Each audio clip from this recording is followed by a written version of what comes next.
a buyer is going to look at this and say, well, we're going to be the new tenants. We are required to enter into a fair market value lease.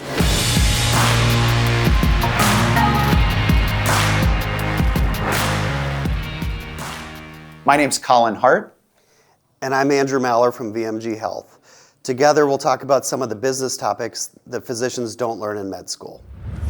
In this video, we'll talk about potential value creation that you can achieve with your lease and your real estate.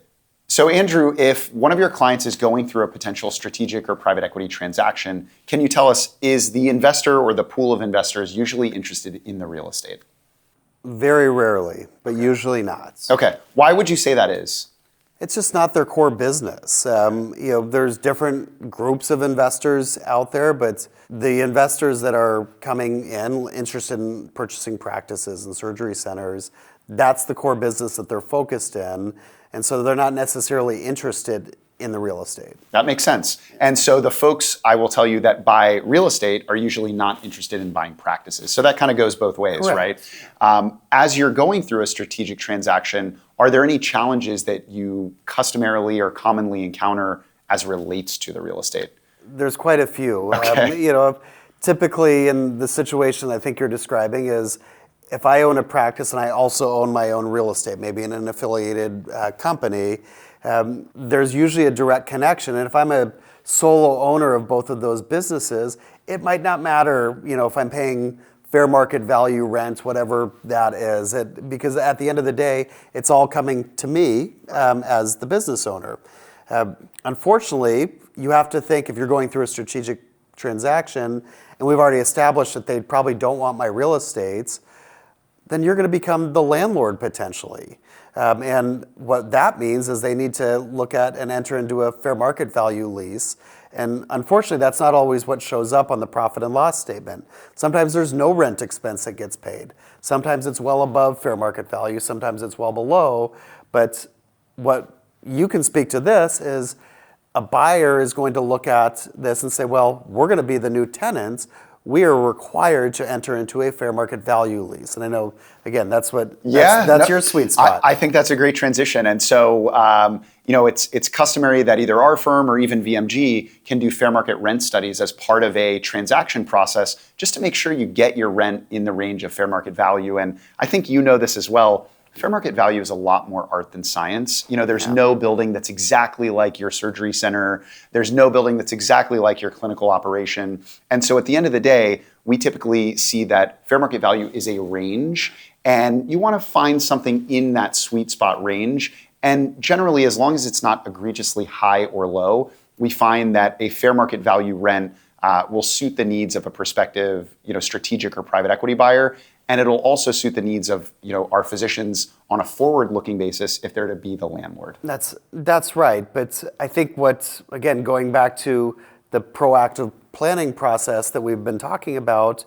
what is the physician's goal? What is the owner's goal with the real estate specifically, because we're on this topic, is do I want to continue to be the landlord? And, what is the trade-off between if I choose a lease rate that's on the high side of fair market value or the low end of that range, what does that impact to my sales price for my practice, for my ASC, and is that okay? And that's if I'm okay continuing to be the landlord, which is completely fine if that's your goal to earn that piece of additional income. But what I find is once you've transacted on your practice, that you actually have the ability, because you're signing a new long-term lease with the buyer, is that opens up a lot of opportunities to sell your real estate as well. It's true, yeah. And we're agnostic in terms of what our clients want to do. Some do want to continue to own the real estate. Some want to sell it. But I think what you're getting at as part of this advanced planning is make sure to know that real estate's an option, and that whatever lease you sign with your new private equity or strategic buyer, that's going to be the lease you have, right? So it has real value. Make sure you pay attention to it. Yeah, and you're typically looking for, obviously, favorable terms, typically a triple net lease. Right. Lease length, I think you want it to be, I don't want to say as long as possible, but at least 5 years, maybe 10 years, who knows? Yeah, and as long as it's a core asset, we don't typically see that getting in the way of a private equity transaction, right? If you have a surgery center or this is your main clinical location, that's going to be a long-term strategic location for somebody, right? So we don't typically find that as long as it's a strategic location and makes sense long-term, that there's any adversity to the private equity folks signing a long-term lease. Well, you've mentioned before, in work that we've done together, kind of rent versus EBITDA, Sure. and helping clients kind of just look at that, because it might make sense. Do I take more money in my practice transaction, Right? or does it make more sense to focus more on the real estate if I know going into it that I want to sell both? Agreed.